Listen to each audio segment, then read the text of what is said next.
please go ahead and drop it in the comments. So, Dr. Arthur Martin, welcome. I hand it over to you. Well, thank you, Dr. Terrell Reed, for that warm and welcoming introduction.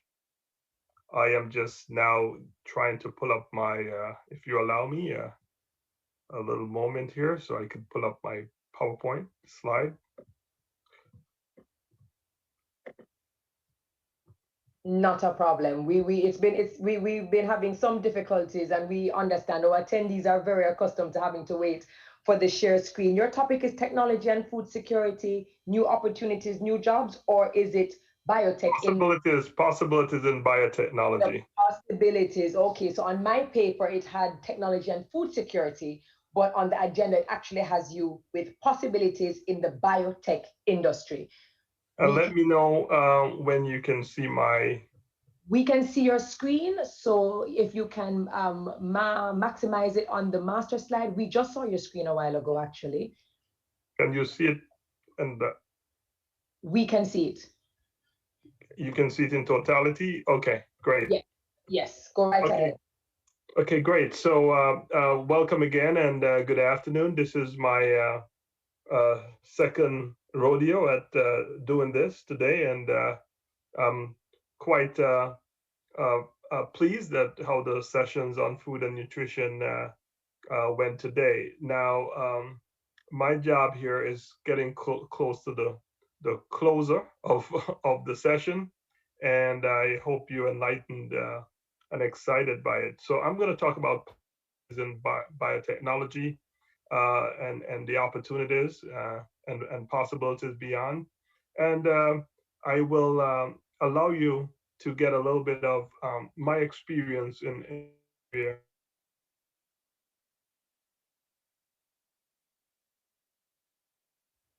Dr. Martin, can you hear us? Or can you hear me? You are frozen at the moment. You might be Um, having some signal failure. Okay, you are back with us. All right. I'm not sure if you're close to your modem, but your data is very unstable right now. If you have the possibility of plugging in an Ethernet cable or getting closer to your Wi-Fi source, it might be a little bit better. But you may proceed because you're unfrozen now.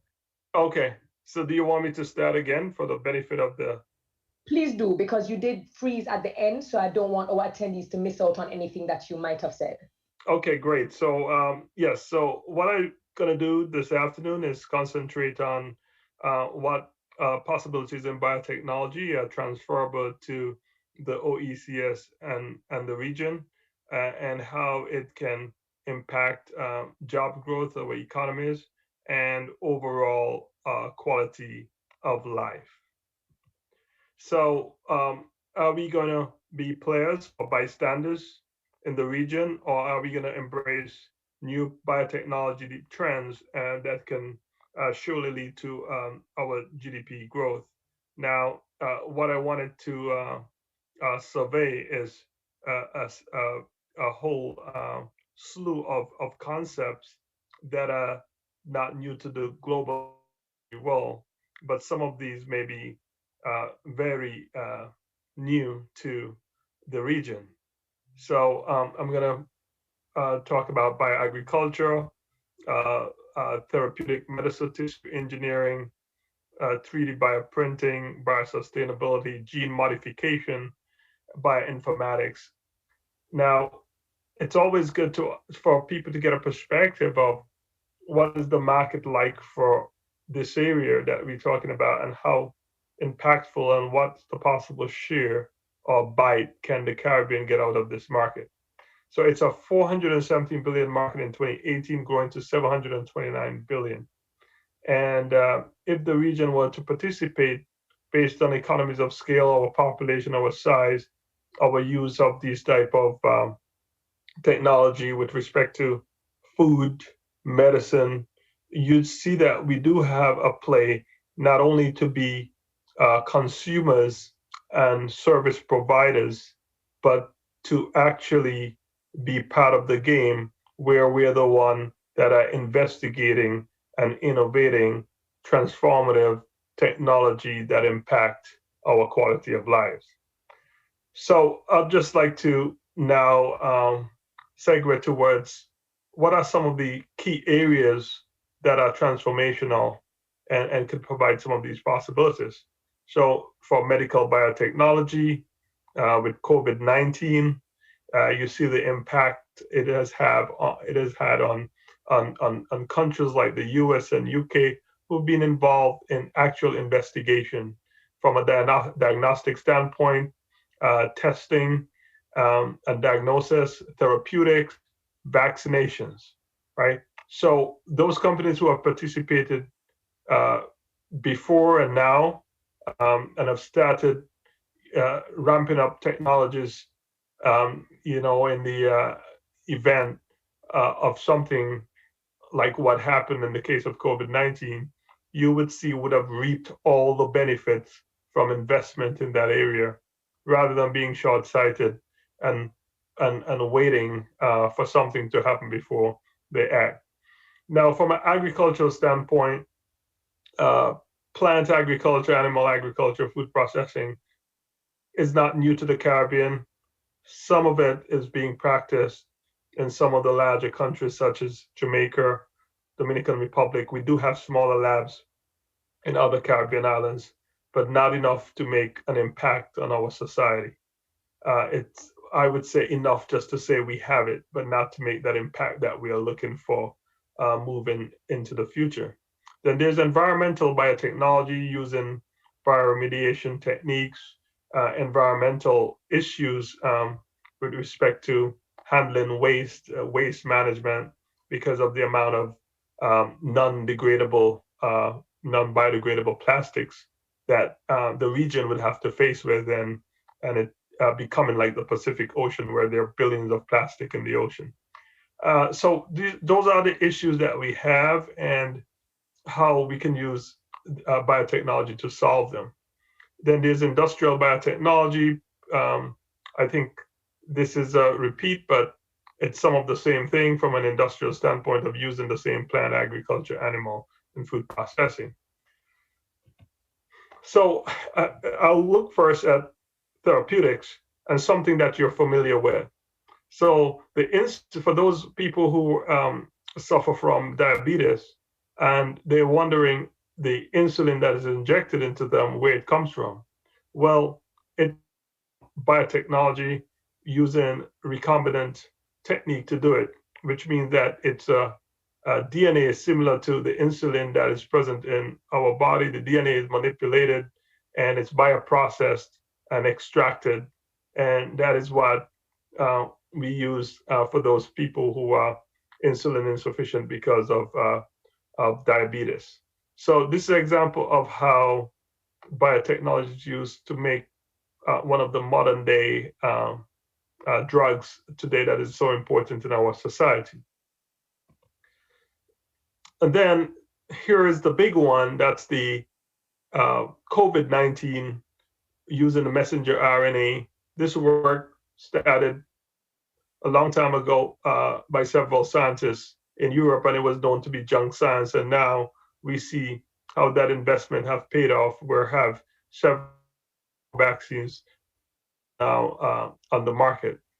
It's basically messenger RNA technology is a technology where the protein is made outside the body that is similar to any protein that is synonymous to the virus, and then it creates an antibodies. It makes a protein that then creates the antibodies.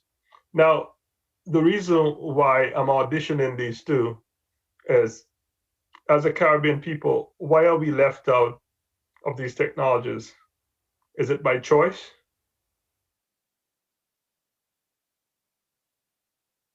Is it because of the lack of resources? Or is it because of the lack of interest, lack of confidence? Those are all the things that we have to ask ourselves. Well, we often point to the fact that we don't have the resources with respect to economic resources. Now, some of that may be true, but the way to do business and from the way that we are approaching it in 2021. There collaborative methods. No big company in the world, drug companies, technology companies, go it alone. There are many collaborations and joint development that take place to get many of these things that you see today that is on a shelf. So why don't we as a Caribbean people get together through CARICOM and other entities and develop the type of robust entry into these technologies and remove those barriers we often complain, whether real or whether an artifact. I think this is our approach. I wanted to take you a little bit and give you a peek into my world of some of the things that I've done in the area of biotechnology. And this is a message straight to the heart of the Caribbean youth who would inspire and be aspired to do something similar to what I've done coming out of a secondary Caribbean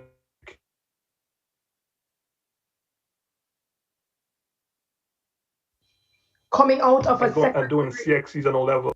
Oh, excuse me, Dr. Martin, you froze. And so you were saying that, you wanted to inspire, and this is something that you can use to inspire other youths, considering you are coming out of are you second generation, or you started speaking about where you were coming from? And right, sorry.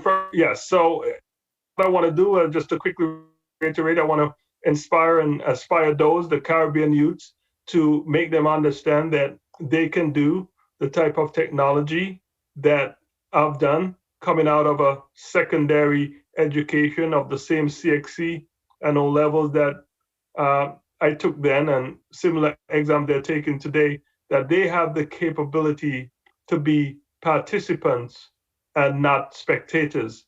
They have the ability to dig deep and innovate and not be consumers and service providers. That is the key message here that I wanted to reiterate, that they are capable of doing this too.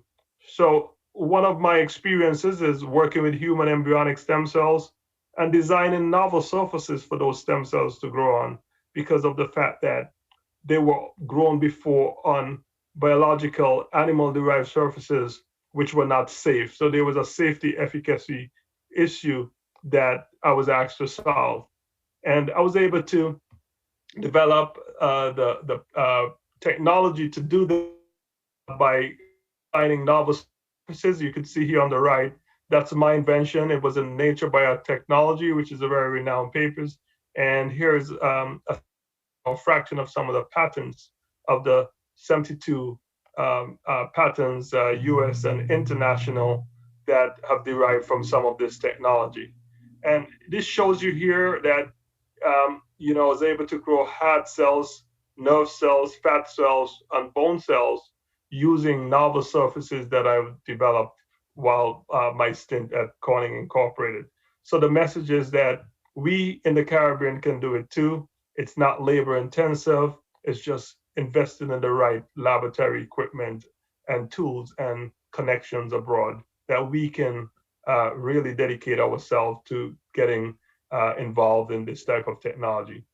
Another aspect of technology I wanted to show you is where I did the same similar technology that you would hear with COVID-19.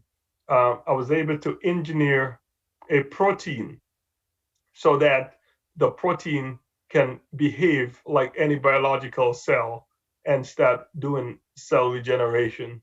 And I did that by fusing all the bioactive species in the body and then making an artificial protein out of it that was able to behave the same as the protein inside of the body.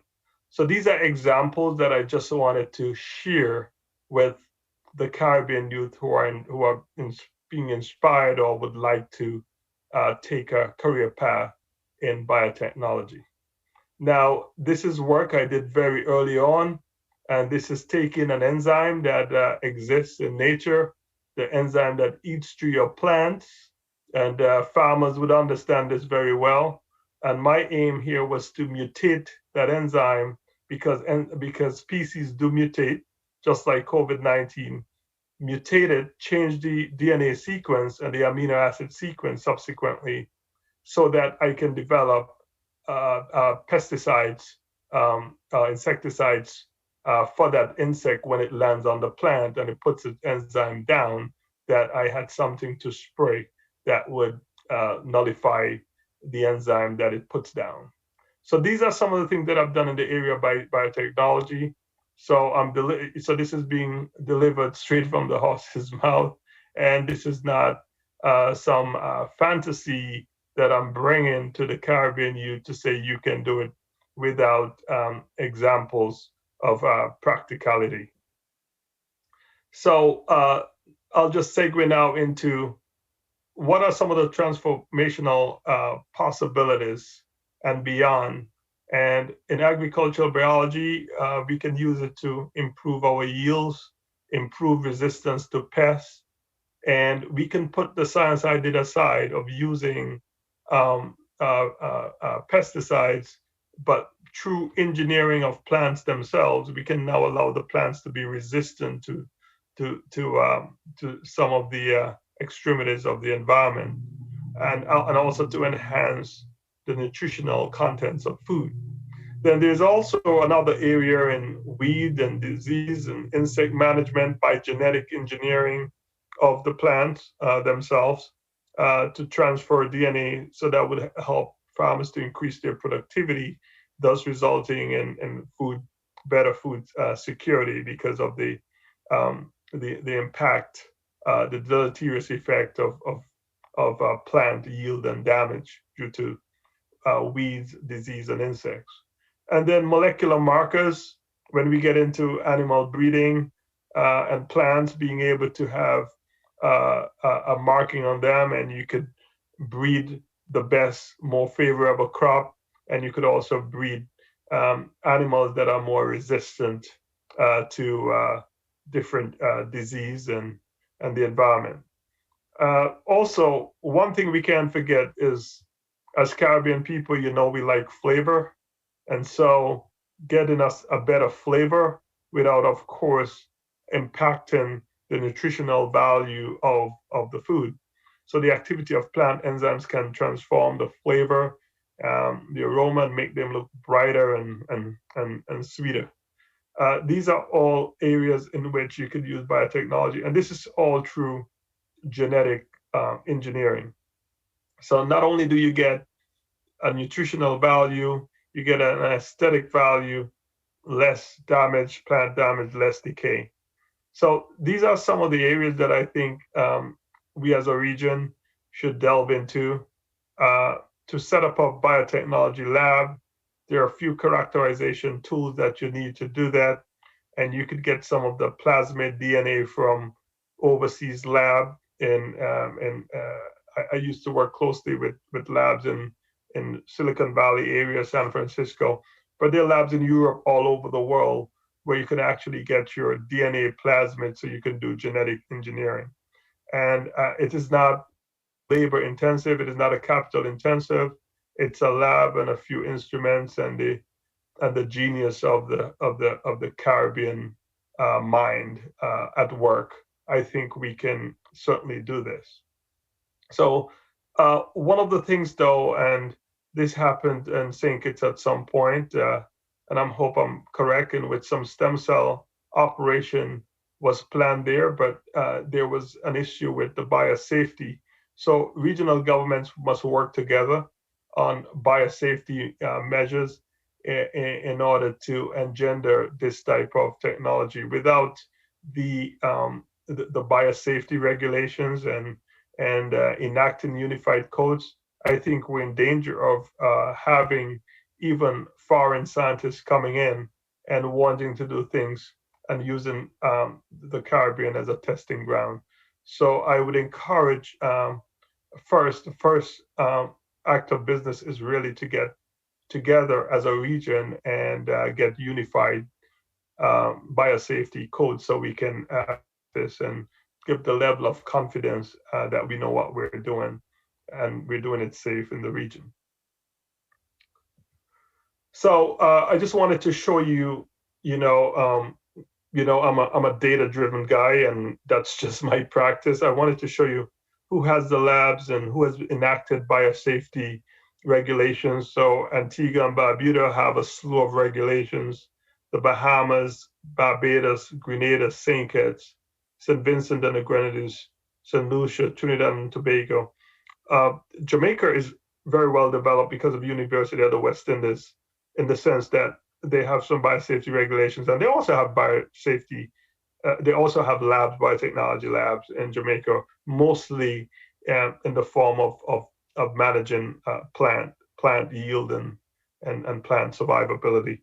So, but not enough of the Caribbean are doing either both on the animal side or on the plant side or the human side. And what I'd like to see is a convergence of biotechnology where we can use it to enhance crops, feed ourselves, take care of certain allergic responses from standard food by removing some of the allergens from the food.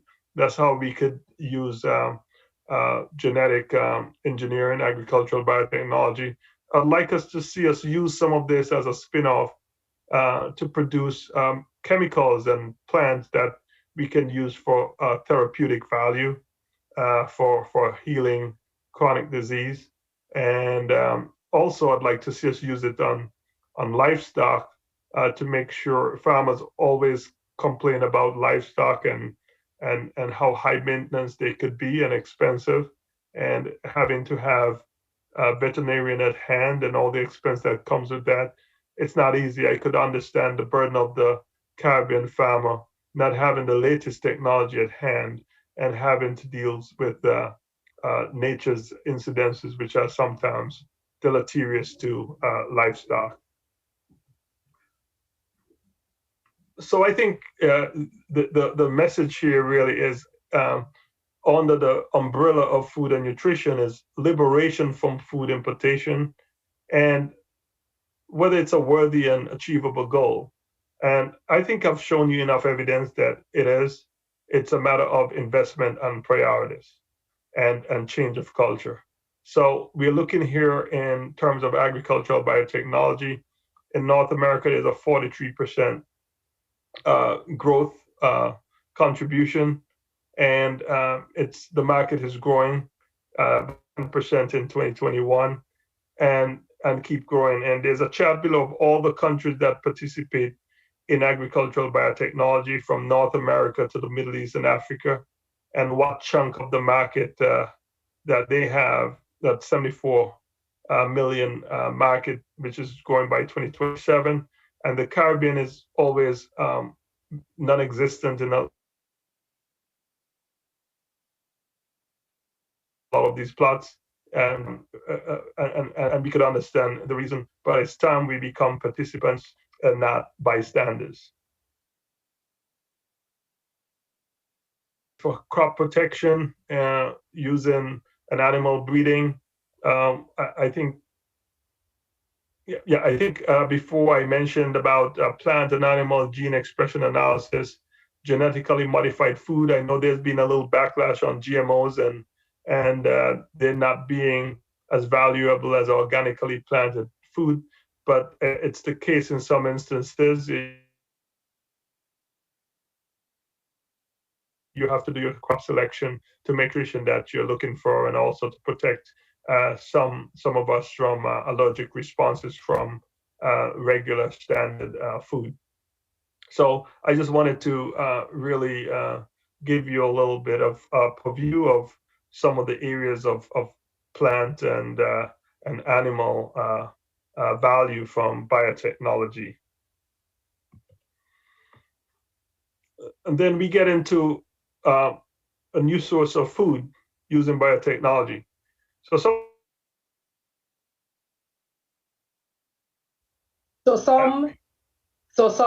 from some. You froze again, so we might lose the essence of what you were saying. Okay, right. So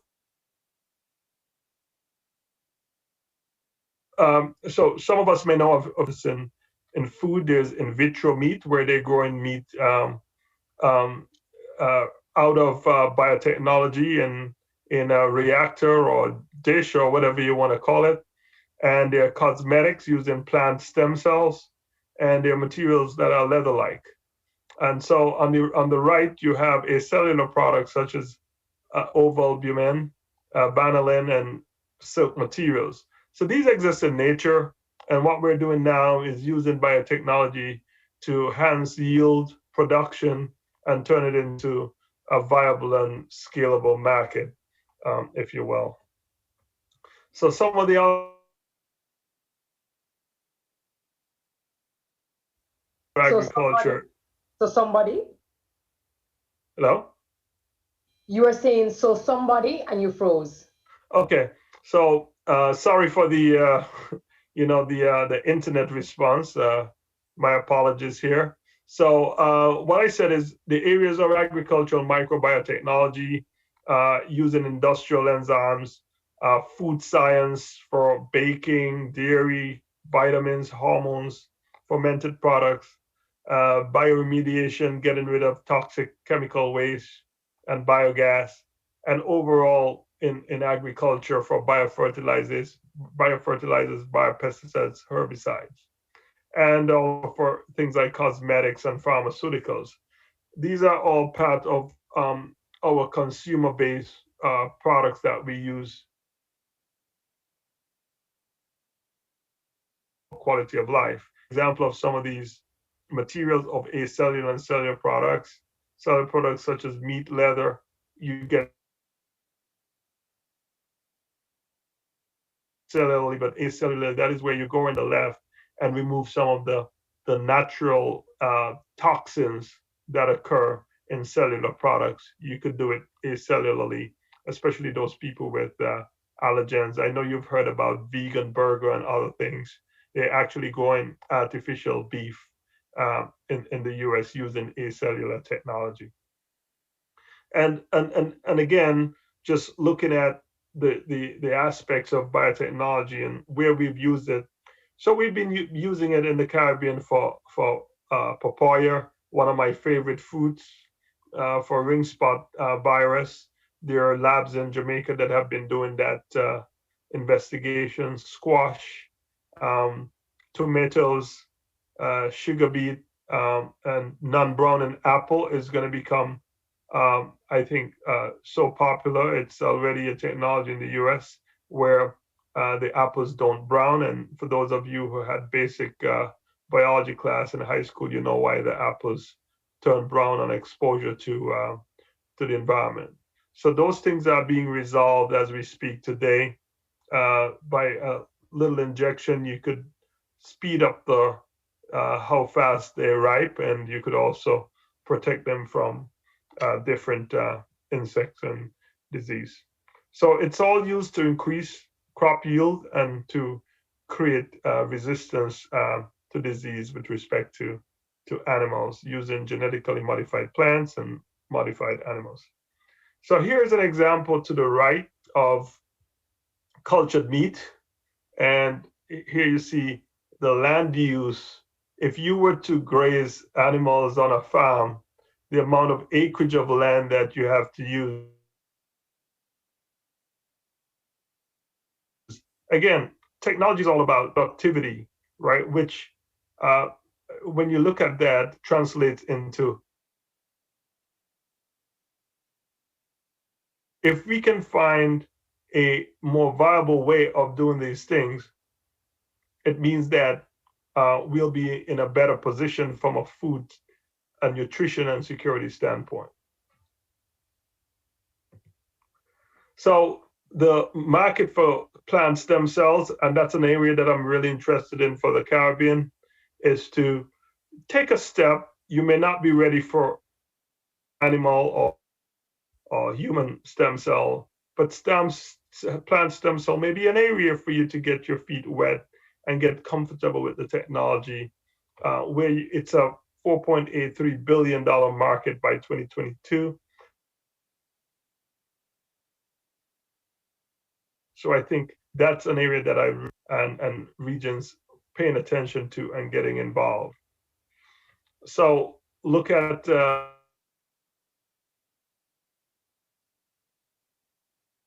green and it's getting ripe pretty fast, don't get scared. It's just chemistry, and the chemistry is not hazardous to your body. But that's an example of how you can use biotechnology to improve yield and productivity rather than waste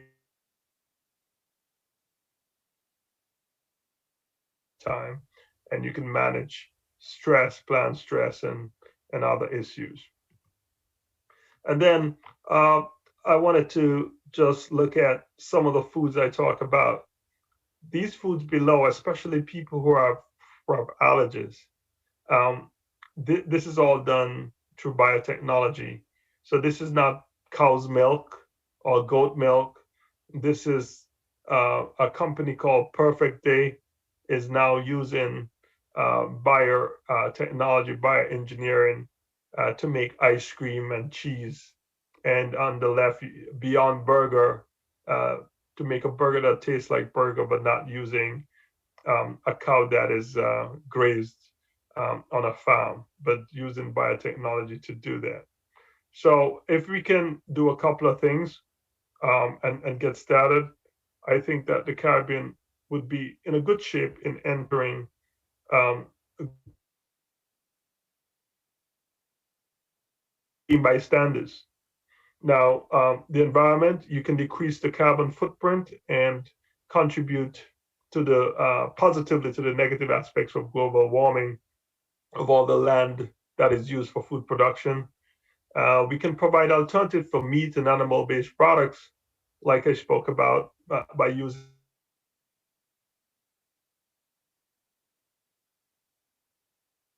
biotechnology and giving up. And I think that culturally and technologically, by 2050, we should be singing a different story with respect to having dominantly animals as meat, but we may do so through biotechnology and engineering to have a meat that tastes like the traditional meat that we eat today. And safety, cellular agriculture can also need for antibiotics, and we hear often of what antibiotics may do to our body, what it has done to in the past. Research has been done in that area about the negative effect of antibiotics and making our generation antibiotic resistant because of having so much of it in our body. And cosmetics, I know that our people love beautification, skincare, cosmetics. This is where I think stem cells really have a good play. We could become an area for medical tourism where people come to get spa treatment using the latest materials, cosmetics produced from the latest technology using stem cells. There are companies in the US very heavily involved in putting these type of cosmetics, facial creams, anti-aging creams, etc. So I think the Caribbean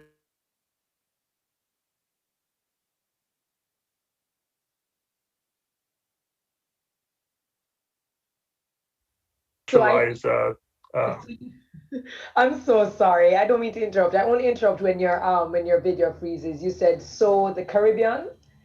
yes, I said so the Caribbean can take advantage of this, especially in their tourism industry and using the latest advanced ways of plant stem cell technology for cosmetics.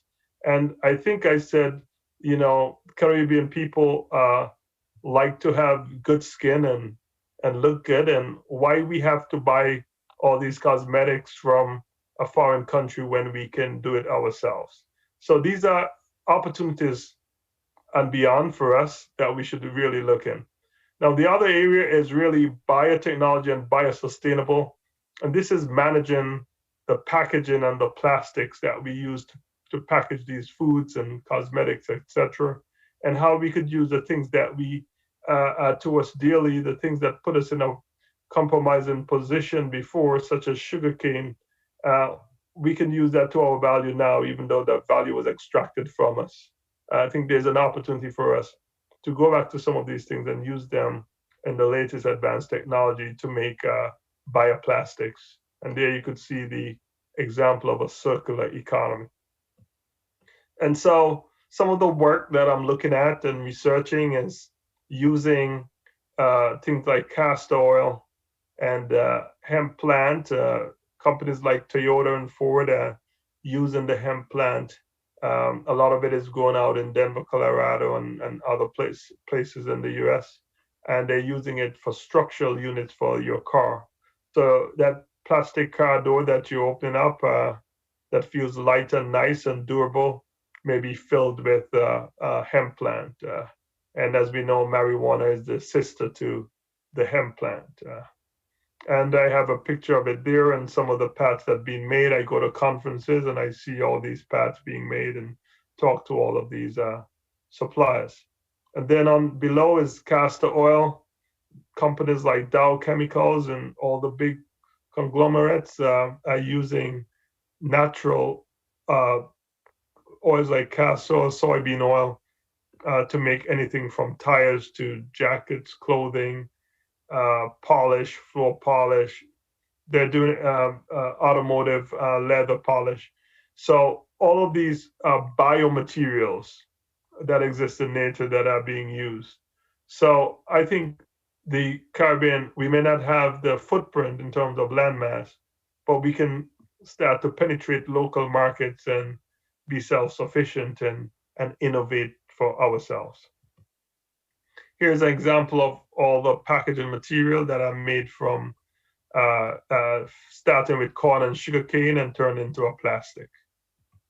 And then the famous Clermont cherry tree, that is the tree that I one standing right in the school that I attended. I could remember playing with it and not realizing how much value it had, even though we did use it in the classroom as a glue, as a natural glue. But I think it's time we start looking at these type of plants and developing technology where you could get a bio-friendly glue instead of the acrylic glue, which is actually cause sensitization. It may not be as strong, but I think we could start using it for some lower impact type of applications, such as paper, sealing paper, etc. So this is just examples that I'm giving. Again, this is meant to aspire and be inspiring to the Caribbean youth. They're going to be our next set of leaders. I'll probably be retired in 10, 15 years. So this message is really for them that they can do it. They should take over and change the scope of the Caribbean. Here is examples again of the castor oil and the corn and the soybean, and these are materials that are being made from them today. You know, I grew up with a castor oil in my backyard, right? But companies are making leather jackets and different things and polishing for car seats. They're making new materials with them as a starting material. So that's part of what I call the circular economy. And us getting involved, we only need to get one of the circles and we'll be in good shape. We don't have to complete the entire circle. So I want to give, I never like to give a presentation without providing people with some reference towards a roadmap or blueprint. How can you do it? Well, funding, government, venture capital, private, foreign aid. I think we should put all these things together, consolidate, and get the funding to do it. Because we always ask about funding, how are we going to do it? Well, I think we got to use our diplomacy and get not only foreign aid, but also venture capital and spend our money wisely. So it's always a matter of priorities. And I think that Caribbean governments need to set some priorities in how we want to move forward for the next 10 to 20, 30 years. Infrastructure build out, laboratory construction, biosafety management. You need to build infrastructure and then You need to do workforce collaboration. You're not going to be able to do it from one island alone, St. Lucia or St. Kitts or Dominica. For this type of technology, you're going to have to collaborate. You're going to have to use the free, open ports with the CARICOM regulations that you have to allow transfer of workers to help develop these technologies. And you may also need help from United States, United Kingdom, and some of our friends in Asia to help in this overall biotechnology economy. And research and development, idea generation, your prototype, and your beta test. So this is important for us. We don't have to be the manufacturers. We can set up the labs, create the intellectual property, have the correct non-disclosure agreement so your technology is not cannibalized, and then come up with a go-to-market strategy. It could be small-scale manufacturing, or you could license out the technology to someone and get the royalties from it. These are all accessible business strategies. We have many economists in the Caribbean, many people who have studied. We should use them in these industries to help build that type of infrastructure when it comes to marketing and new business development.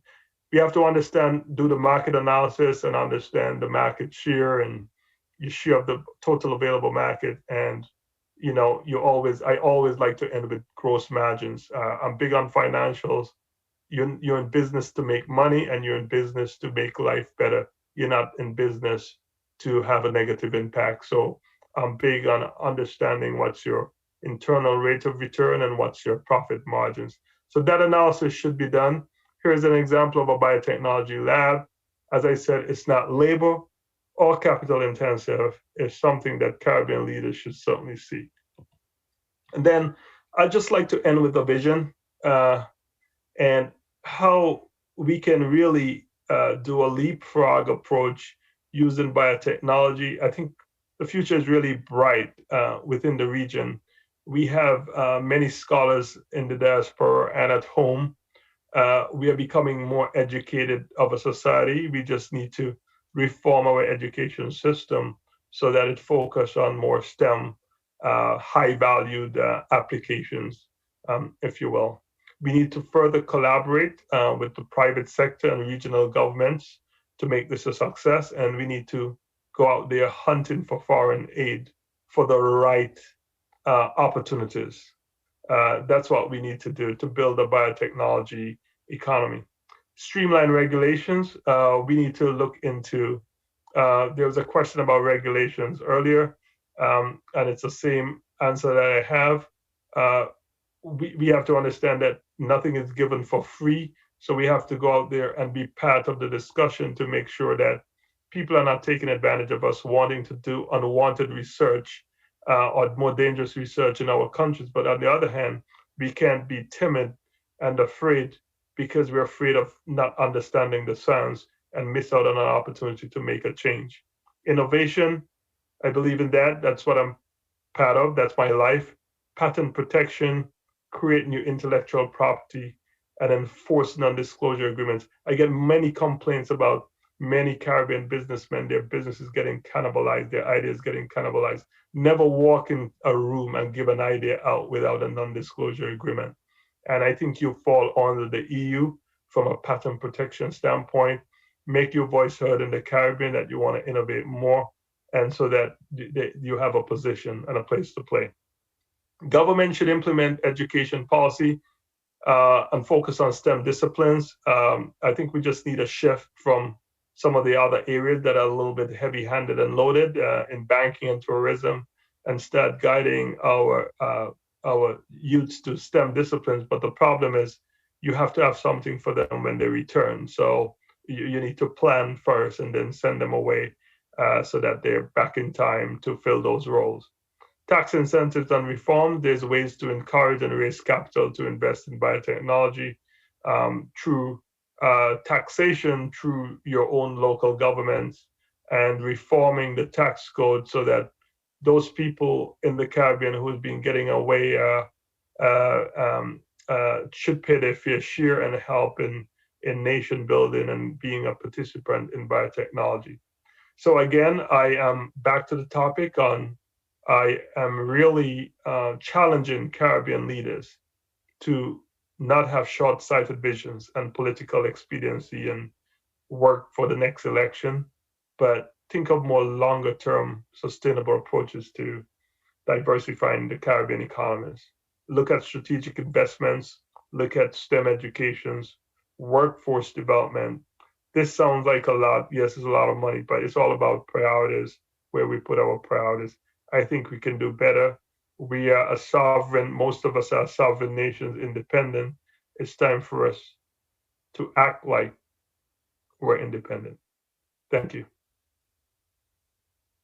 You Thank you so very much, Dr. Martin. Quite a lot. Biotechnology has never been a very simple topic or a simple discipline, much less to break it down and look at all of the possibilities, what exists now and what could possibly happen in the future. I don't see any questions, but I certainly have a few, and I think we have maybe about 12 minutes, so we probably have to do this very quickly. Now, while I was listening to you, I came up with my 4 Ps, basically, but you kind of spoke to it in terms of patenting. In the Caribbean, I don't think we're short on ideas. In fact, I think it was Dr. Brathwaite who spoke in his masterclass session yesterday. He spoke about intellectual capital being even more important than the financial resources, because once we have this, it attracts everything onto itself.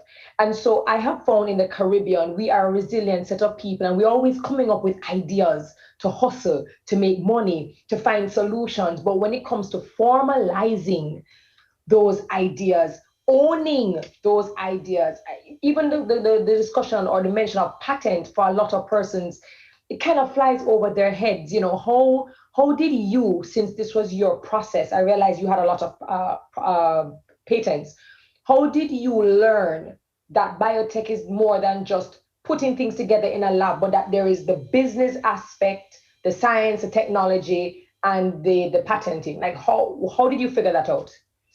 Yeah, so that's a good question, and that is something that we do not teach in our curriculum in the Caribbean. We loaded the Caribbean individual is loaded with ideas, and the ideas go to waste. So I think we need to learn from abroad what have been done in industrialized countries and put that together. That is something that I teach at companies, and I could teach that in the Caribbean. So an invention or an idea is not innovation. So innovation is the ability to take an idea and transform it into something that is useful to society as well as profitable. So that has 5 stages. That is a one more masterclass all by itself.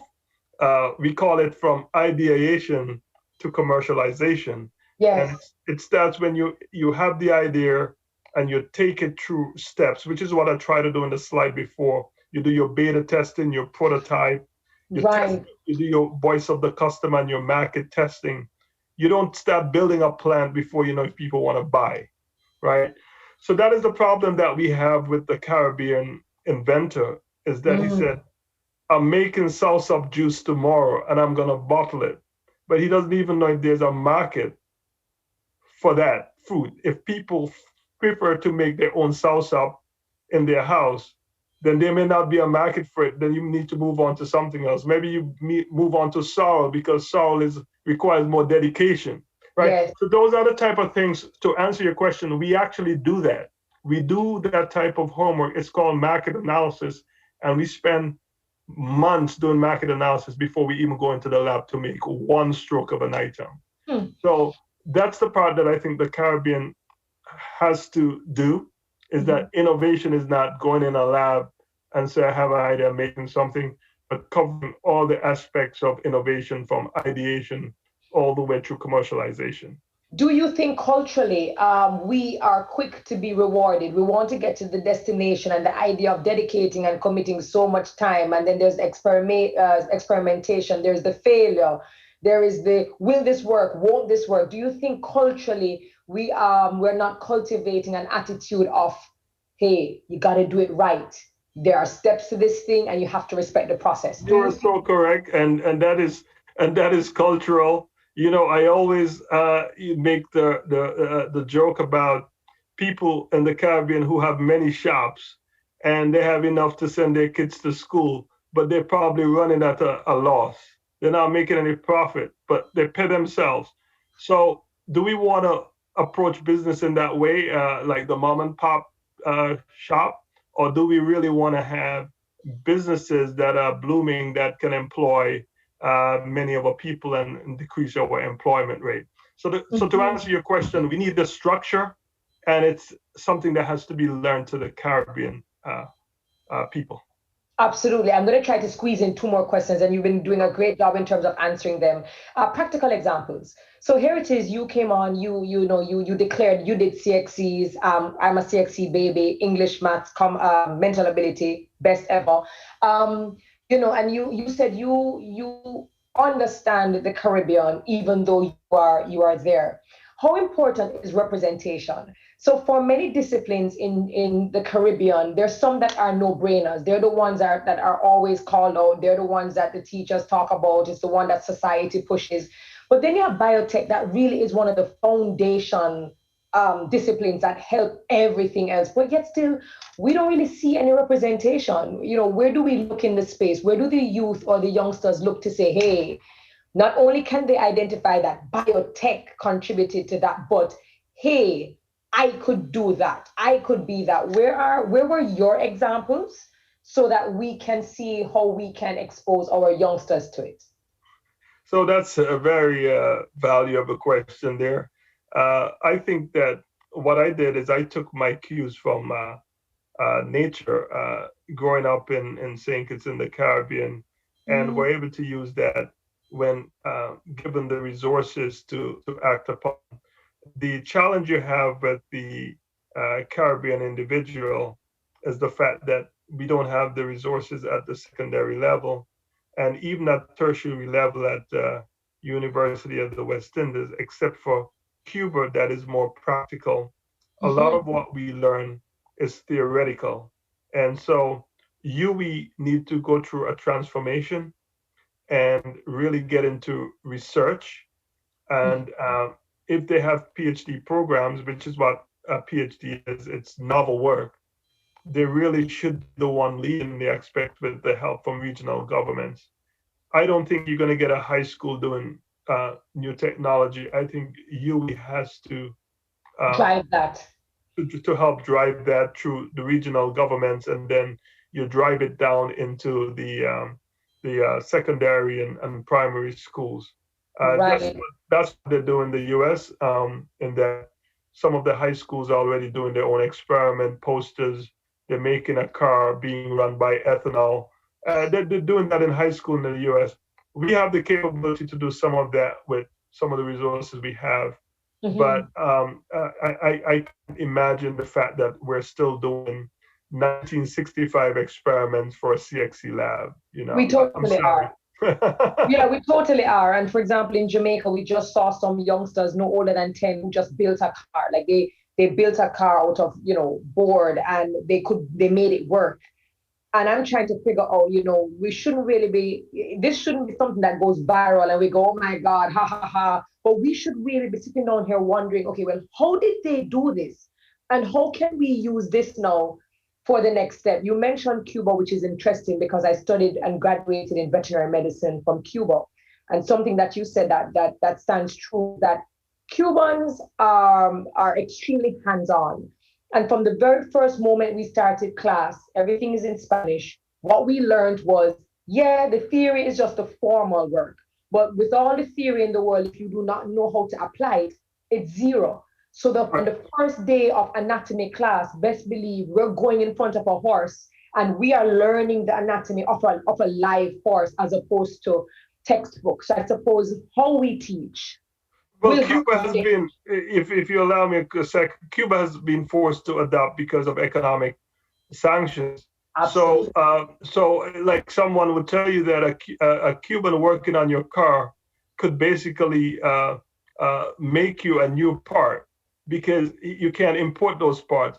So that is the positive part of the fact that Cuba are able to be resourceful and do that. So I think that the Caribbean, and just allow me to say this, I think we may be getting a little bit too small, and we just need to start depending less on foreign ideas and foreign imports, and really start using our minds and hands because they're there. They're there. No, they absolutely are. And you made a very good point because yeah, Cubans have cars and they've made like two tanks, two gas tanks in one car, and they all can do that. We're running out of time, Dr. Martin, and again, I have so many other questions for you within biotech, but I suppose we will leave that for another day. But thank you for being a great example.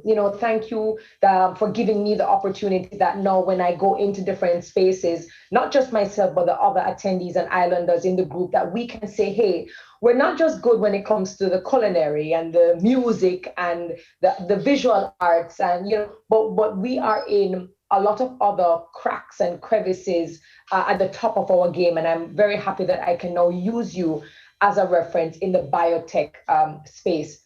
Thank you so very much. Well, thank you again, and thank you for all the listeners. And I really enjoy transferring this knowledge and hoping that we could engender some change in the region. Thank you. Absolutely. Thank you for your frankness, and we will definitely download all the information. To the attendees, we are now moving to the closing ceremony. So, of course, I'm going to invite you, as I always do, to head to the VFairs lobby.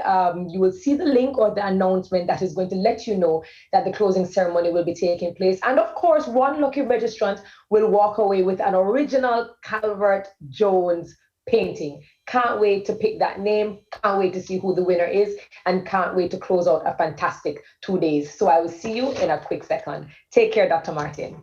Thank you very much. Appreciate No it. problem.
So we're just waiting for the presentation to load. So we thank you very much for your patience. So we will be presenting the last session, the last presentation, 5G technology demonstration and presentation. Don't go anywhere because again, we have our name that we shall pick, Calvert Jones painting. Here we go.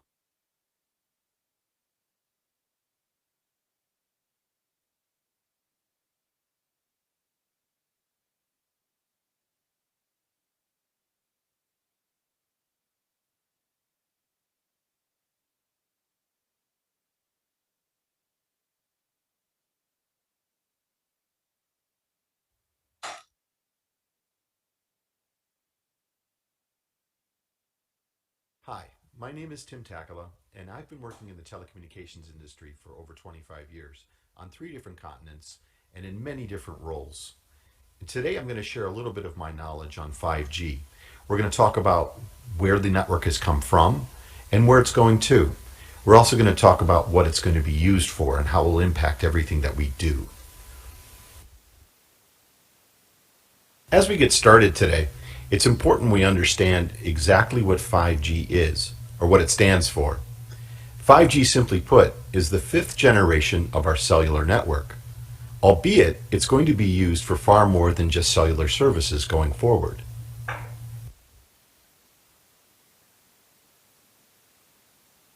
If 5G is the 5th generation of our cellular network, then when did it all actually begin?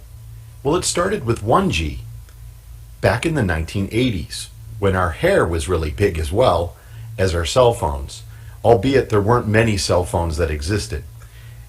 So what this tells us is that every generation of the cellular network is related to a decade in time.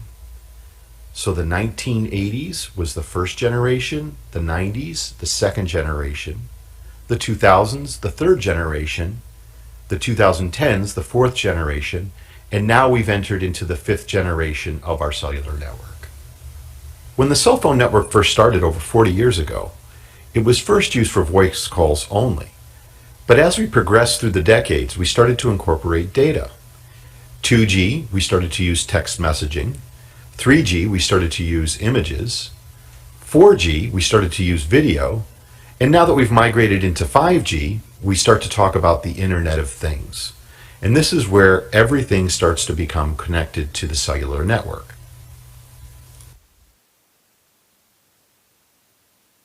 Now let's talk about IoT, or the Internet of Things.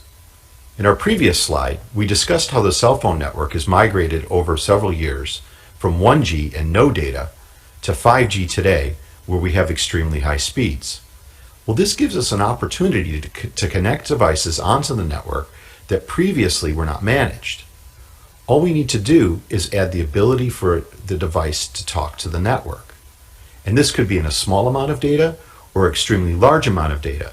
This could be a device that is simply gathering statistics or is being managed in real time to ensure safety and security.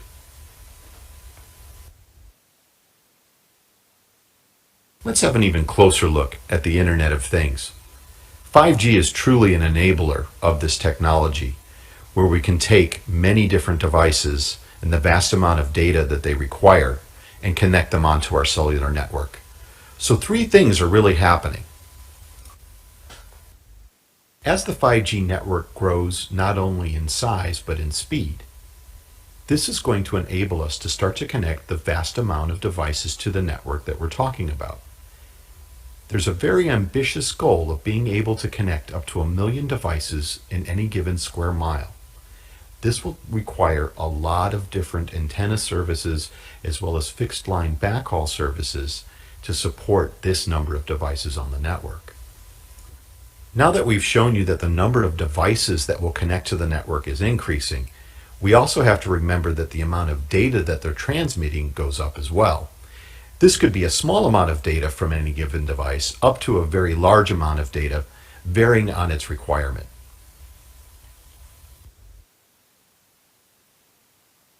The last piece to IoT is low latency, where we have devices that are critical and need to be secured onto the network.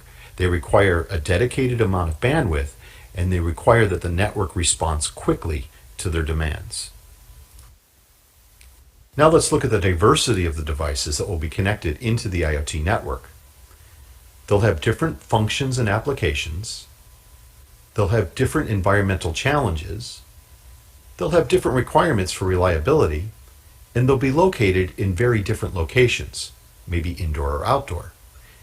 We are doing this for three primary reasons. First, convenience. How do we make things easier to function day to day? Second is safety and security, to make sure that our lives are protected. And last is efficiency, to make sure that the day-to-day things that we require happen quickly and easily. There are three things that all of these different devices that will connect into the IoT network have in common. They all have electronics, they all have antenna systems to communicate with the network, and they all have their own environmental challenges for the places they will be used.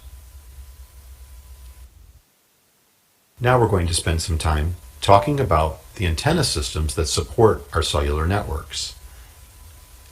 The image you're looking at right now shows a typical cell phone tower with multiple antennas located for multiple carriers, transmitting and receiving data in the network.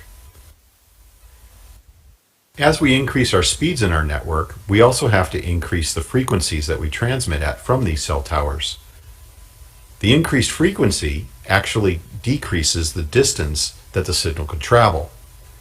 Therefore, our previous networks, with their cell towers spread out vastly, will no longer support the sheer amount of data that we require for 5G. Let's explain further in the next slide. In any given network, the technology is only as good as its weakest link. Bandwidth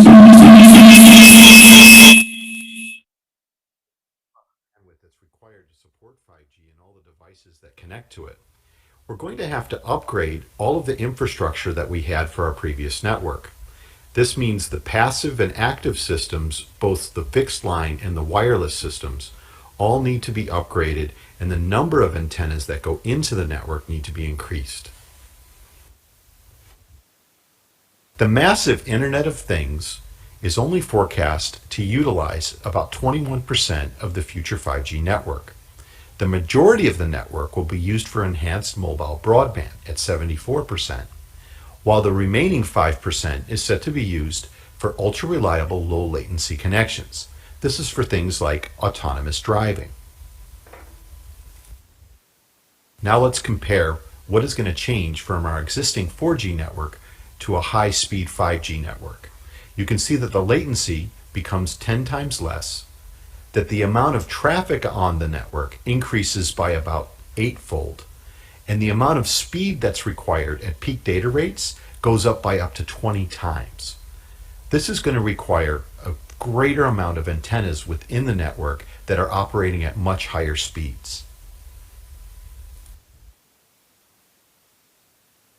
This table illustrates how service providers are planning to roll out their networks and the type of antenna systems that will be required to support the speeds they plan to deploy. You can see that service providers like to make money because they focus on the dense urban areas for the highest amount of speeds, let's say 10 gigabits per second. These require small cell antenna systems that operate at much higher frequency and are located much closer to the end user, versus, let's say, the rural locations where these antenna systems will only provide, let's say, 2 gigabits and below in service to its customers. In conclusion, the amount of data that will be delivered to any given location within the network will vary greatly, all depending on the number of devices that need to be backhauled into the network, as well as the amount of service that's required to support the network for things like ultra-reliable low-latency connections. When you hear press about 5G, and you hear about the speeds that it's meant to support and the number of devices, you may also be hearing a term called millimeter wave. So let's explain millimeter wave. This means that the distance between any given sine wave, it can be measured in millimeters. The higher we go up in frequency, the closer those sine waves come together. If you look at it as a piece of rope and the length that that rope supports, our lower frequency systems, let's say 2G, 3G, 4G, were able to reach much greater distances from the cell tower to the subscriber.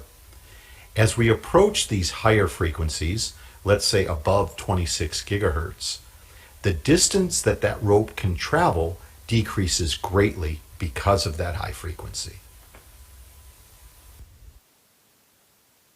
The reason that we're increasing our frequencies into this new millimeter wave spectrum, or what's also known as Ka band, is to increase the amount of throughput in our data. We can increase this throughput by increasing frequency. They have a direct correlation. We also need to decrease the size of our antennas and deploy 10 to 20 times more of them into the network to support those smaller distances that the frequencies are able to travel. We also are increasing the amount of spectrum that we're using to support this for all the carriers to backhaul their data. Now, one of the biggest problems we have is obstacles in the network, one of them being rain fade. Millimeter wave frequencies don't like going through obstacles, especially water. So when you have a lot of rain in any given location, this can decrease the service greatly. Now that you know that millimeter wave is the plan for increasing the speeds within the network to those 10 to 100 times faster that were being advertised, it's important to understand that not all locations will receive a millimeter wave frequency antenna. There were a lot of what we call sub-6 antennas being deployed in the network because they offer two things. They offer that increase in speed that the service providers are promising us, albeit much lower rates than true millimeter wave, but they also are a more economical and efficient way of delivering those higher speeds out to greater distances. We're already operating other devices outside the cell phone network at these Ka band frequencies, like autonomous driving. So if you bought a car in recent years and it has, let's say, adaptive cruise control or lane detection systems, these are operating within that Ka band frequency range and even at even higher frequencies than what 5G requires.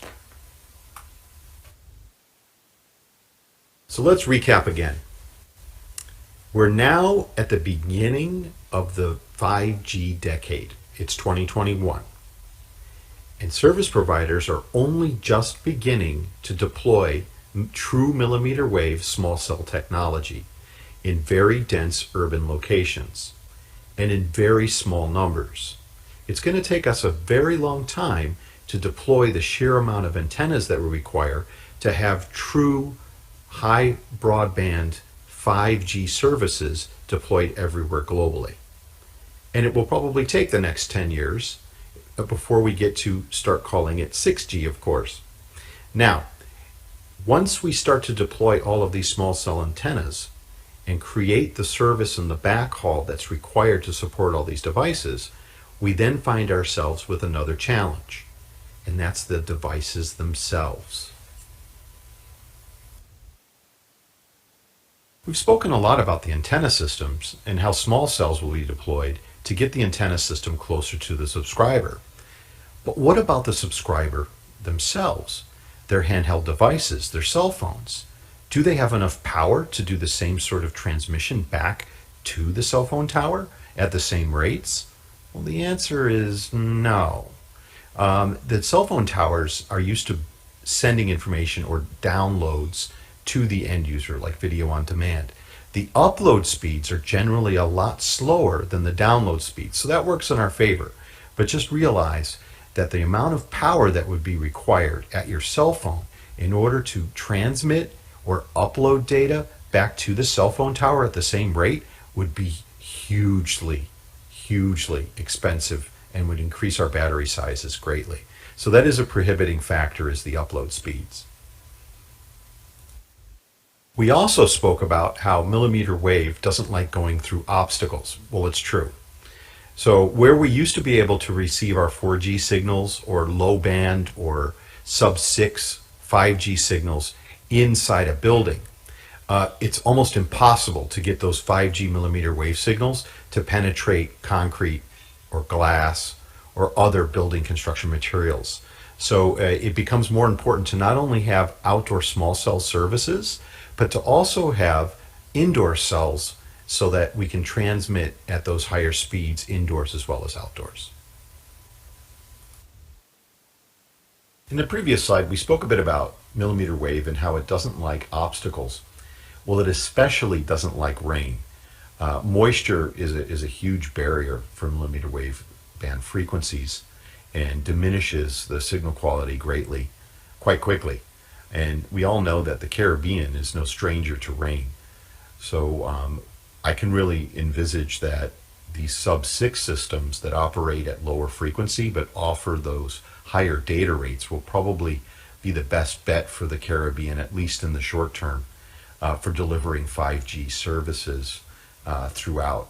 And that these millimeter wave systems in places like the Caribbean, where you don't have these dense geographies of cities, but you have more of an urban landscape, where it may be more economical to deploy millimeter wave indoors, where people gather, rather than trying to place it outdoors where there's a lot of moisture and a lot of distance to cover. Whew! That was a lot of information to get through. A lot of technical data. I hope you guys have a better understanding of 5G, but now it's time to really start talking about how this will impact the East Caribbean. So as we all know, East Caribbean is a place that people like to go on vacation. Certainly I love going to islands and relaxing and unplugging, if you will. But the reality is we are never unplugged. We always have emails coming through, and we're always connected on social media, and we're always having to do banking services as well. And of course, 5G is going to be a huge enabler globally, including the East Caribbean, in providing these services to all of its subscribers as they travel around the world. So what does that mean to the infrastructure that's going to be required within the East Caribbean to support these networks? In this next slide, I'm going to talk a little bit about table stakes in connectivity and the changing way we do things. So as 5G starts to become more commonplace and our bandwidth speeds increase here in North America, there tends to be a certain amount of expectation wherever we go. And as a global citizen, somebody who travels around a lot, you can see the vastly different amounts of speed that are available in the networks. So the Caribbean being a holiday destination, a hotspot, where people not only in a post-COVID environment look at it as a retreat, but may also look at it as a place where they can work remotely. We are a community who is far more used to working remotely nowadays than we ever were before. And if we don't have that same level of bandwidth, or at least enough bandwidth so that we can operate and work remotely, we may find those as challenges or prohibiting factors in attracting the right clientele to the East Caribbean. So this is really, again, my opinion, but certainly, and I put a couple of images here of some very terrified young ladies. My daughters, I could imagine if I took them on holidays and the connectivity that they were getting was nowhere near what they're getting today, how that would create quite a frustration in them being able to do TikTok and so forth. But, really the reality for me, being a business traveler, would be, having the option or advantage of being able to be anywhere in the world and still be working. So I hope that the Caribbean really looks at this seriously. And I know that you'd be geographically constrained with the amount of islands and the amount of space that you have, because you are not a dense urban location where you're going to have to build out infrastructure that supports this. And that's, again, where I really look at this massive MIMO sub-6 antenna systems as probably being the first step for the East Caribbean to upgrade its telephone systems and ensure that the data backhaul for the people that are resident or visiting have a really good experience. In this next piece, I'm actually going to show you what the service providers would like you to think 5G is today versus what it really is. So in this first video, you can see that's playing a 5G speed test where we're seeing speeds that are, accelerating beyond a gigabit per second. And these speeds are promised by only millimeter wave or small cell technology. But in reality, like I've said, the service providers have deployed these in very dense cities and in very small numbers so far. We're at the beginning, remember, of the 5G decade. The reality is far different. So I have a 5G phone, and I ran a test next to my wife's phone. She's still on 4G. So an iPhone 11 versus an iPhone 12 from the same location, my house. And, the service provider is showing me that I'm connected at 5G speeds. But the reality of the connection is far different than the perception of 5G. So as you can see, I am running faster, maybe 50% faster in my download speed, and probably about 100% faster in my upload speed, but certainly not the 10 times and the 100 times speeds that 5G is promising us today. So we're going to have to wait. We're going to have to be patient. But this is the real life example that I promised within this presentation. I promised the East Caribbean that I would show you guys, is that the speeds that you guys think you're missing out on if you don't have 5G today, they're really not there. The experience that you have may be slightly faster, but it's not really measurable when you're using your phone on a day-to-day basis. So it's going to take time for me to really see those promises of being able to download the entire Library of Congress in 2 seconds, right?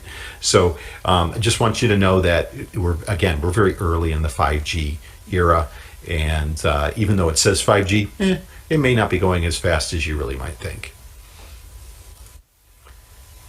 In conclusion, I'd really like everyone to expand their minds and thinking about every possible device that you'd like to communicate with in the network, and how someone's already thought of that, and how all of these devices as part of the Internet of Things will start to migrate onto the network to make our lives a little bit more simple, and to improve that security and that safety that I spoke of, and increase the efficiencies in our day-to-day lives, and make things more cost effective. So this is going to really impact everything from the goods that you buy online, from the way you book your holidays, from the way people travel, to the way that people do their banking and make life in this global economy, in this global community, much more seamless. So I hope you've enjoyed the presentation today. I've certainly enjoyed putting it together for you, and I hope to, when all of this is over, come down to the Caribbean and spend some time on my computer working and looking at the sunset. So thanks again. Signing off. Thank you. Thank you so very much, Tim Takala. I think that is how he pronounced it. Thank you very much for that presentation. To those of you, the attendees, I realize that some of us were having issues with our volume. Some the presentation might have been inaudible. For those of us, we experienced a drastic jump. We do apologize if some of you weren't able to hear the entire presentation, but I do appreciate how Tim tried to make it very interactive almost. And certainly what he said at the end is probably one of the biggest takeaways, as we have seen generationally how technology has changed and how it has taken different forms, and how we use it almost in everything that we do. We have to always think about the technology and how we can leverage it. So we're going to see how it affects banking, goods, e-commerce, the delivery of products and services to your clients or your customers or your industry or your market, travel, education, and so in all things, while we're trying to build our resilience in the post-pandemic era, we always have to think about how this new technology can be a part of the growing process. All right, so at this time, it is with great pleasure that I invite the governor of the ECCB. We saw him yesterday in action at the opening ceremony. He also sat as a moderator for our very first panel discussion. And now the governor is back to give us his closing remarks and the next steps. He is Mr. Timothy Antoine. Please welcome him to the virtual stage. Thank you very much. Our event host or hostess and master of ceremonies for the last 2 days. Let's put our hands together for Dr. Reed and for the fantastic job that she has done.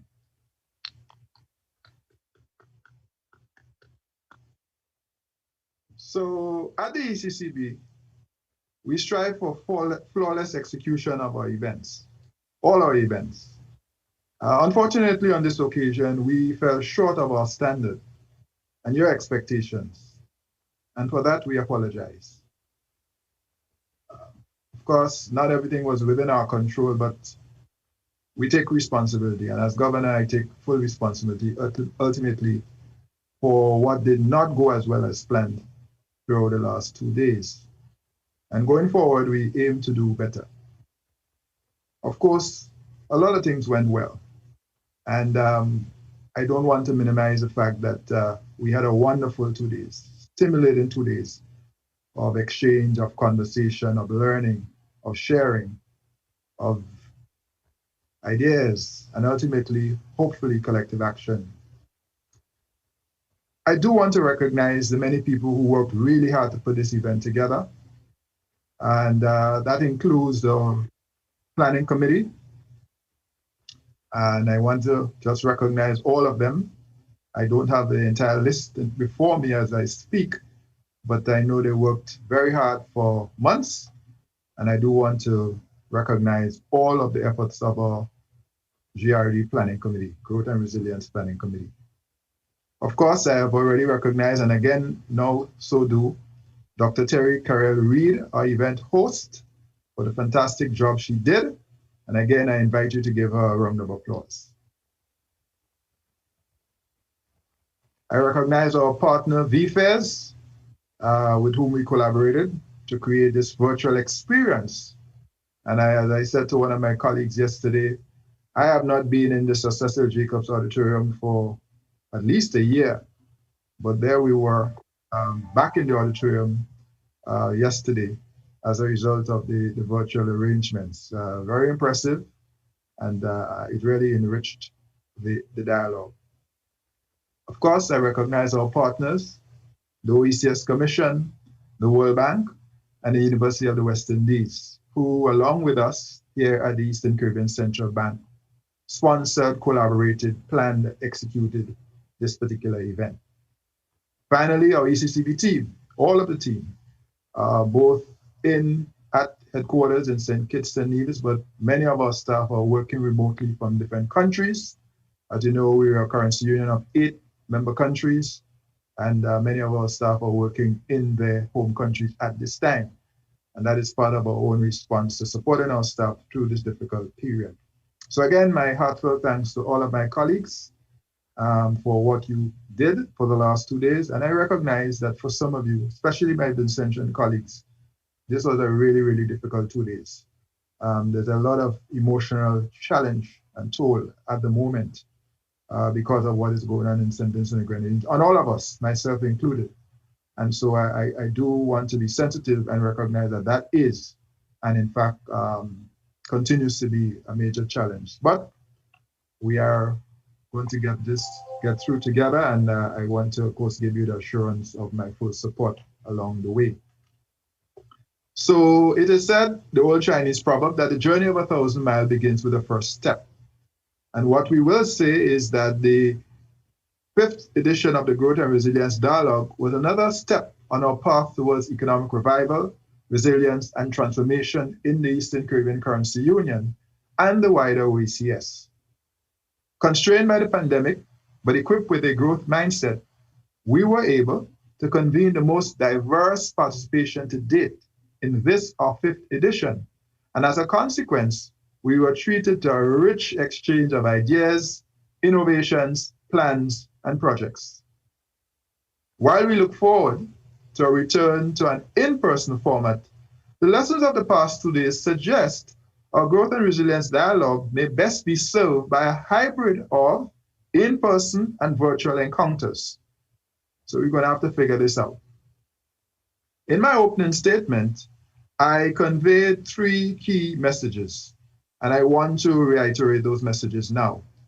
First, Building resilience is essential to protect our hard-earned gains and sustain momentum towards socioeconomic transformation, particularly in the face of relentless shocks.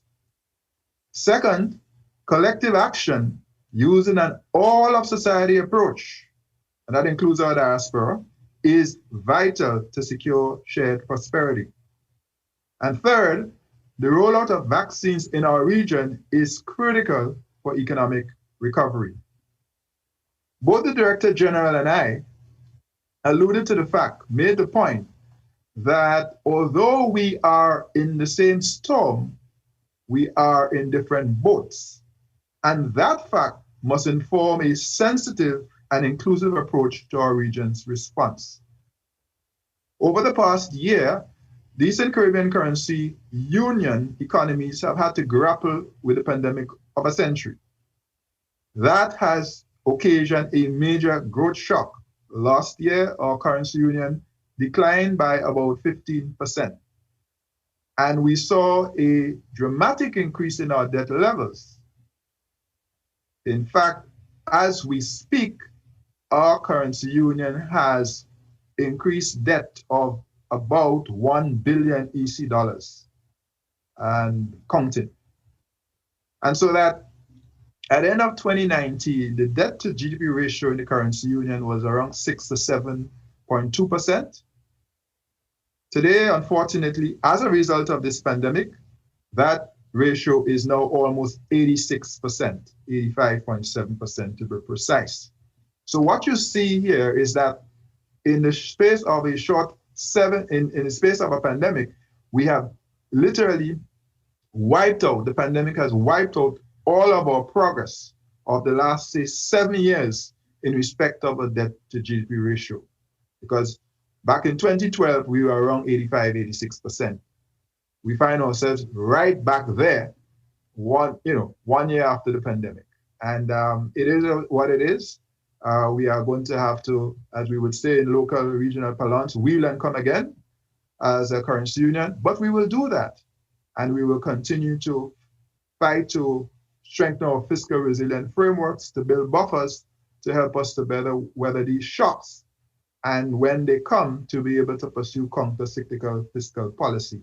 That is simply a big word to say, to reduce the hardship on our people, to cushion the effects by being able to provide support for them, such as is needed now. Now, over the past 2 days, we have been immersed in a sea of wisdom from our shows and across the globe that provided bridges for us to forge ahead towards more resilient and sustainable economies. Day one of the dialogue afforded us a wealth of valuable waves of wisdom. Among these, we were reminded that we must have a sense of imagination about the transformation of our region, a sense of imagination. We were offered the vision of the ECCB OECS becoming the Silicon Islands of the Caribbean.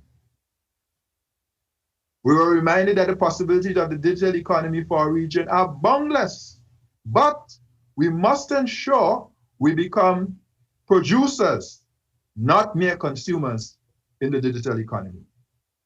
And so that requires us to have a program, a master plan, as it were, for skills development to ensure that we can maximize these opportunities. The skills of the future are the skills required today.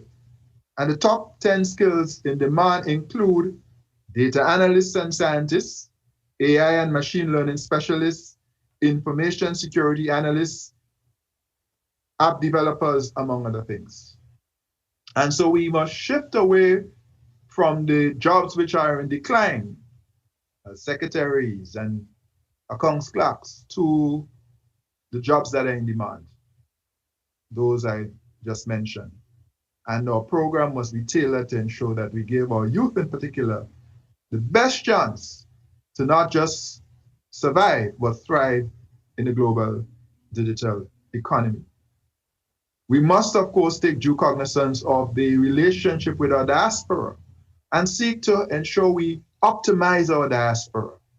that they do not merely deliver remittances and the occasional technical assistance here and the occasional webinar there, but we really integrate them in our development thrust and make the most of this hitherto untapped resource that is our diaspora. And the point was made yesterday about the need for leadership. And as we know it, leadership matters, always has, always will, as we forge a new path and as we pursue socioeconomic transformation and partnerships, public and private sector, academia, NGO, not-for-profit, for-profit, youth, grassroots, to ensure that we bring what I keep referring.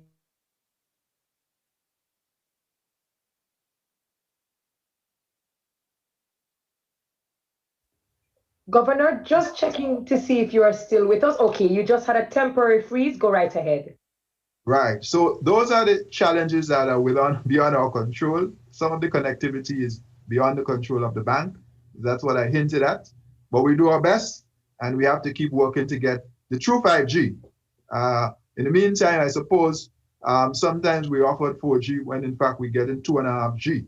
But that's a separate discussion for a different place. But as a region, we're going to have to improve our connectivity if we want to optimize the digital economy. So I was saying, on day 2, we were enriched with a plethora of ideas and information about food and nutrition security. And I'm sure we would well remember and long remember the inspiring story and presentation of farmer entrepreneur Keating Carew of Helen's Daughters, and her wonderful quote, "Teach a woman to farm and feed a country for eternity." And of course, she's leveraging the old saying, you know, teach a person to fish, you give them a fish, you teach them to fish, you help them to survive for a day or a lifetime. And that was a wonderful, wonderful presentation. And it's exciting because she is young, she is female, she is in a non-traditional sector, which is food production. And really, it was exciting to hear from a youth, one of our youth, who is doing so well in this particular area. The points were made, and I'll just highlight a couple. Women should be the first point. In fact, they are the first point of food and nutrition security. And as such, they must be seen as an integral part of the discourse in advancing the food and nutrition security agenda. Too often, it is top-down. Women are not considered. They should be integral. They should be at the forefront. Nutritional marketing is essential, as well as education and awareness. And in fact, in our poll, 60% of the respondents said that area, education and social programs to I suppose, change our tastes and preferences, to cultivate an appetite for local, is important, while also recognizing that the challenge of pricing is a real issue, a real stumbling block, a barrier, a hurdle to more people eating local and eating healthy. And the question was whether and to what extent macroeconomic policies can be tailored to ensure that perhaps there are, I suppose, more tariffs on the ultra-processed foods to provide a more level playing field. Of course, that means that they're going to be even more expensive, and that has its own socioeconomic. So you then have to work out the cost benefit of raising the price for ultra-processed against, which then makes it harder for some people to access, against the cost, the health bill that our public and in fact all of us have to bear to deal with NCDs that are so rampant and prevalent in our region. But that's a very important discussion that we must have. The focus on organic agriculture and the need for us to focus on organic agriculture and to use smart food processing to create new jobs and industries was also underscored. And then finally, the matter of using the power of digital technologies to connect sellers and buyers in this space that is agriculture and food production, or agribusiness, as some of us prefer to refer to it. .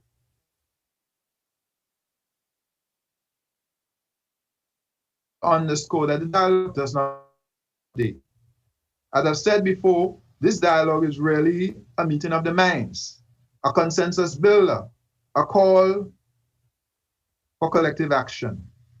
And so we must go away today having and do the work, the hard work of transforming this region together. So as we journey forward, I want to suggest a few action points that we can take forward from this dialogue. One, the Caribbean Digital Transformation Program, which is a project funded by the World Bank and our governments to the tune of $94 million US, is a very important intervention to help coordinate our efforts to really build out a digital economy in our currency union. We can't do it with one project, but this project is particularly important because it covers all the key pillars of the digital economy. So that includes connectivity, platforms, skills and jobs, of course, matters such as cybersecurity and so on.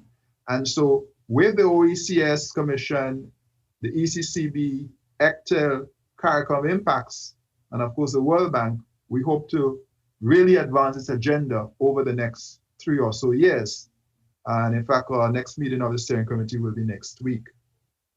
So that's the first. Second, we propose to establish a pilot program for an OECS ECCU Knowledge and Innovation Hub.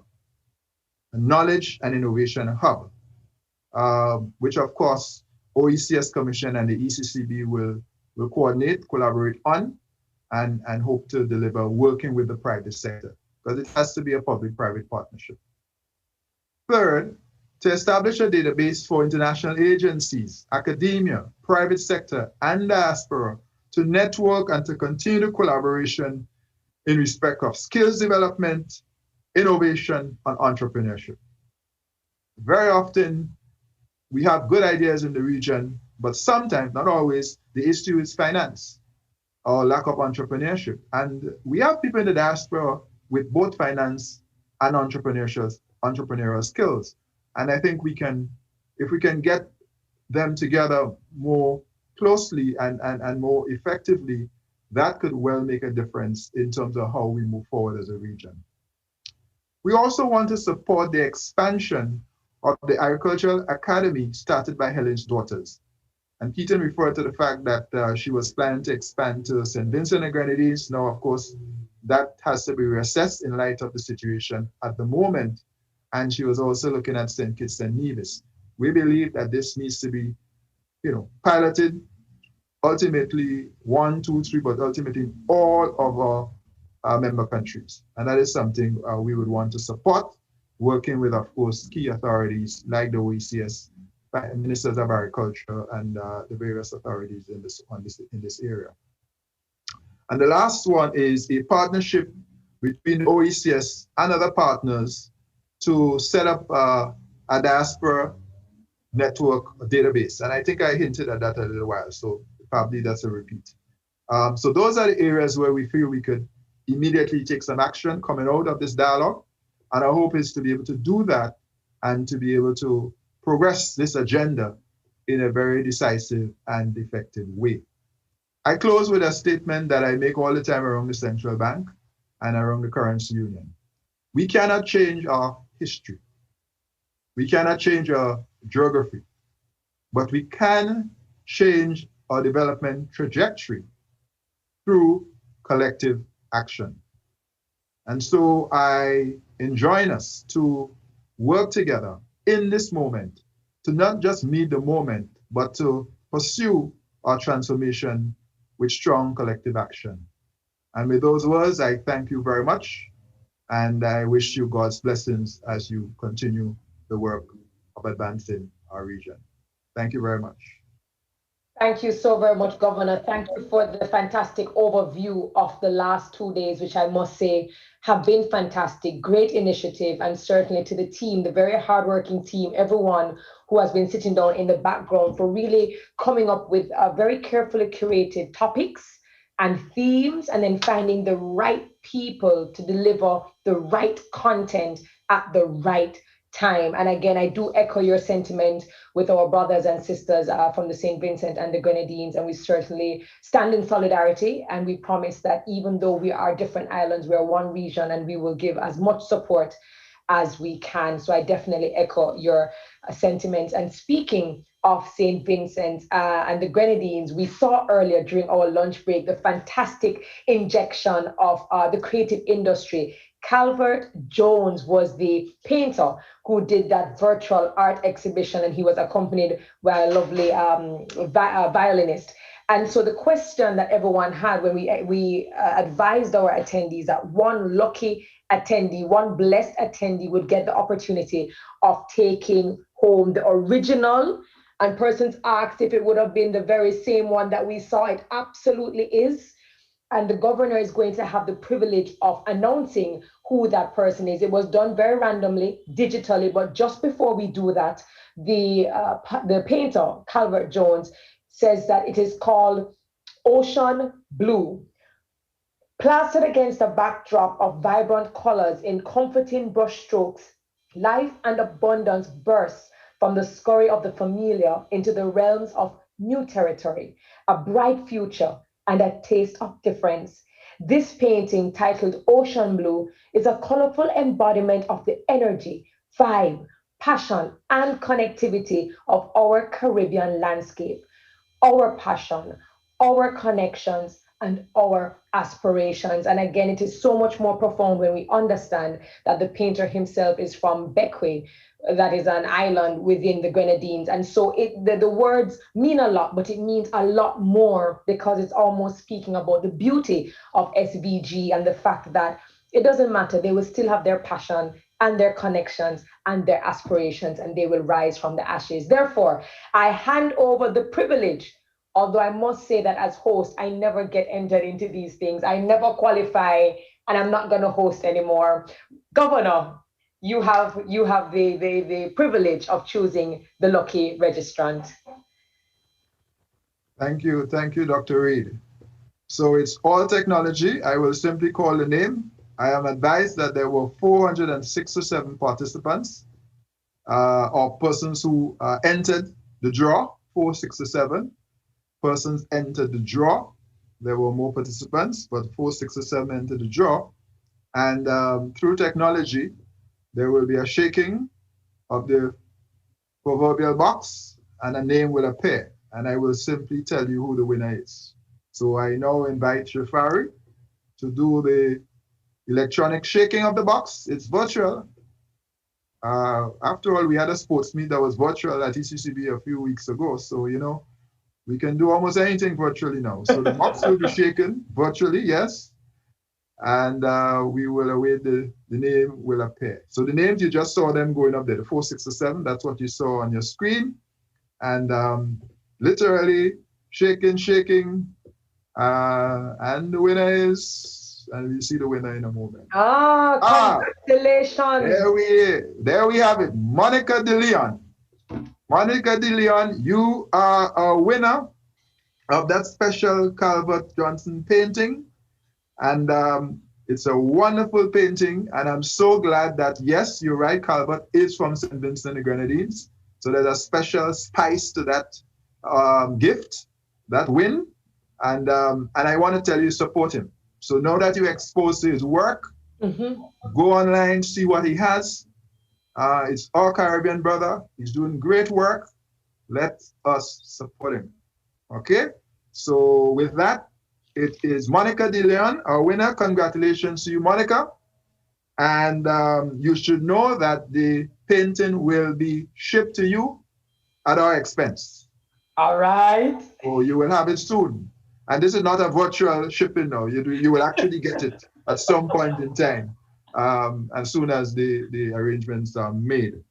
And so with that, again, I want to say thank you for all those who participated. And again, thanks to all of our panelists, moderators, and of course, you, our event hostess, for a wonderful job. Back to you. Thank you so very much. Thank you, Governor. Thank you for the very kind words, and to the attendees who took the time to send me compliments. I do appreciate it. It has been a pleasure to serve you in the capacity of host.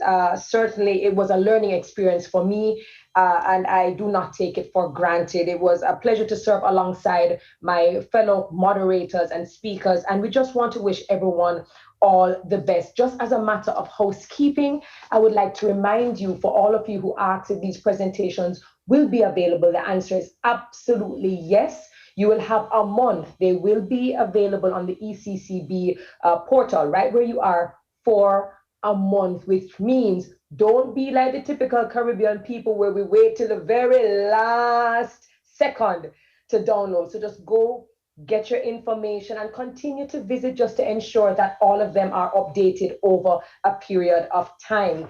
Please look out for an email from the ECCB, because we just heard the governor speak about, the next steps. We don't want this to be a talk shop. We actually want to be able to apply what we've learned and to see progress and movement in the region. And so you will be updated. Look out for an email. It isn't spam, we promise you, but it is just to give you an idea of what are the projects that have been identified and what are the very next steps. The organizers, the hardworking team, thank you so very much. And we have the perfect outro for all of you.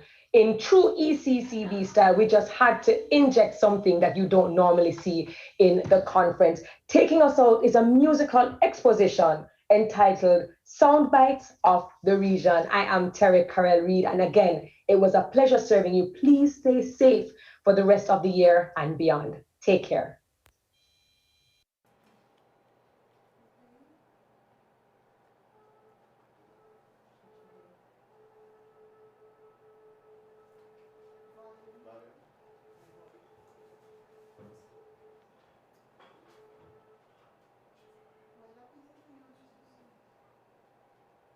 Listen, listen and hear the sound of the conch shell. It's calling you. It's a clarion call to action. Get off the sidewalks and take this journey with us.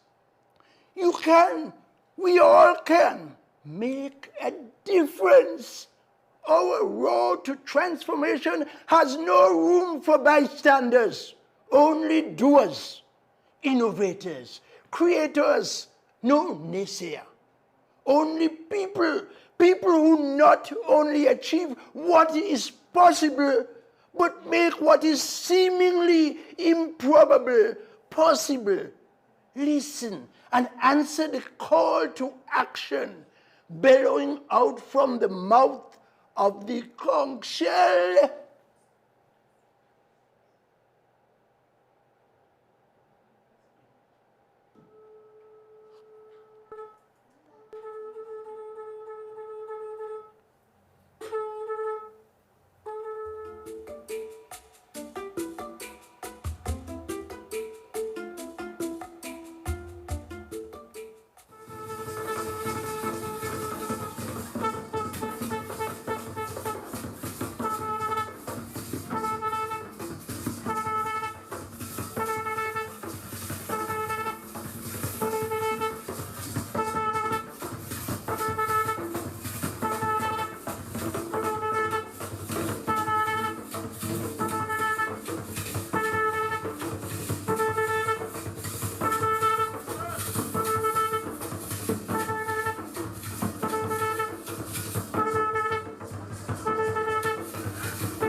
The story of our region's growth and resilience cannot be told only in the blue and green economy, nor only in megabytes. The sound bites of our story is embodied in our culture, our people, manifested and exemplified in our music.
transformation demands all of you, all of us. Our cultural expressions encompass our entire human frame. The tap of our feet, the clap of our hands, the shaking of our shoulders and head, the smile in our eyes, flirting with the melody of the music, as the artists and their instruments recreate the sounds of our souls.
Our musical instruments echo the clap of our tongue, the sounds of our voices, and the beats of our hearts, sometimes anguished, sometimes overflowing with the unspoken joy.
Were here.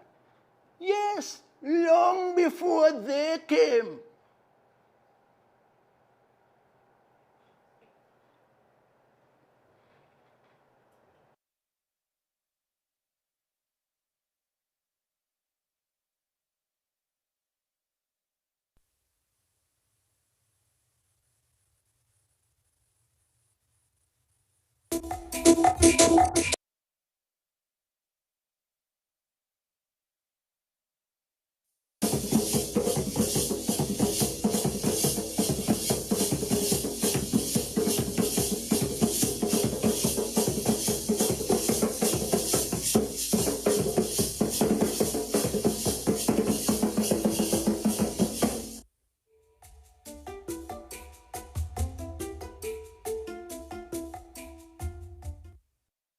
We tell our story, not his story. We create our own history for the present and the future. We know that if we move forward together, there is no mountain we can't climb, no body of water that we can't swim through. We stand together, bending but never breaking, knowing that better days are coming.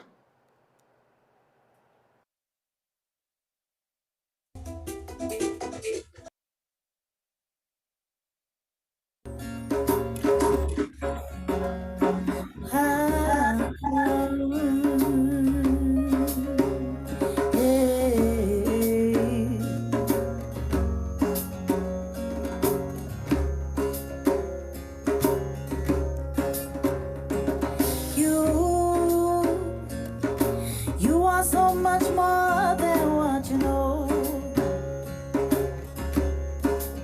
'Cause even through your struggles, you never turn your lights down, you always glow.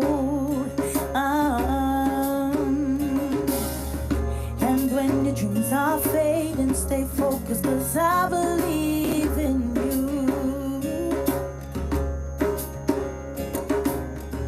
When you feel alone and tired, be patient, 'cause Jah will see you through.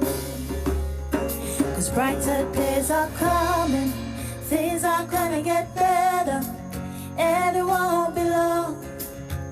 'Cause in the morning you will see the sun, and things are gonna get better, and it won't be long.